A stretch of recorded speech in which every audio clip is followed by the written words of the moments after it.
સુરત મહાનગરપાલિકા સંચાલિત city bus સતત વિવાદોમાં ઘેરાયેલી રહે છે, ત્યારે આ વખતે ડિંડોલી વિસ્તારમાં સિટી બસ અને રિક્ષા વચ્ચે અકસ્માત સર્જાયો હતો, જેમાં રિક્ષામાં સવાર ડ્રાઈવર અને પેસેન્જરને ઈજાઓ પહોંચી હતી, જેથી સારવાર અર્થે તેમને હોસ્પિટલ ખસેડવામાં આવ્યા છે।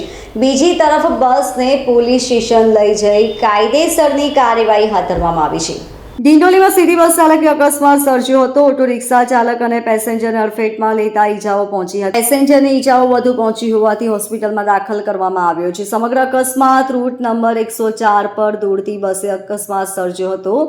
અકસ્માત સમયે 15 થી 20 જેટલા પેસેન્જરો બસમાં સવાર હતા। અકસ્માત બાદ બસ ચાલકે કહ્યું કે બસ સંપૂર્ણ રીતે હંકારાય એવી સ્થિતિમાં છે। રિક્ષા ચાલકની ભૂલના કારણે અકસ્માત સર્જાયો છે, જ્યારે પોલીસે બસ હંકારી તો કહ્યું કે બસમાં બ્રેક જ નથી લાગતી। હાલ પોલીસ ઘટના સ્થળે પહોંચી બસ ચાલક અને બસનો કબજો લીધો છે, ત્યારે બસની સ્થિતિને લઈને પણ અકસ્માત બાદ સવાલો ઊભા થયા છે।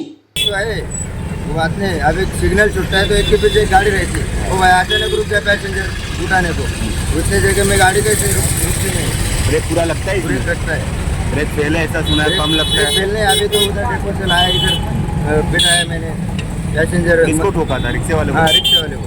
मधुरम से आया वो भाई सेंटर में, सब पैसेंजर भी देख रहे, कंडक्टर भी देख रहा, वो रास्ते में रोक लिया उसने, तो इतनी जगह में गाड़ी रुकती नहीं। अभी सिग्नल छूटता है तो आप सब लोग गाड़ी भगाने के चक्कर में रहते, वो भाई अचानक रुक गए।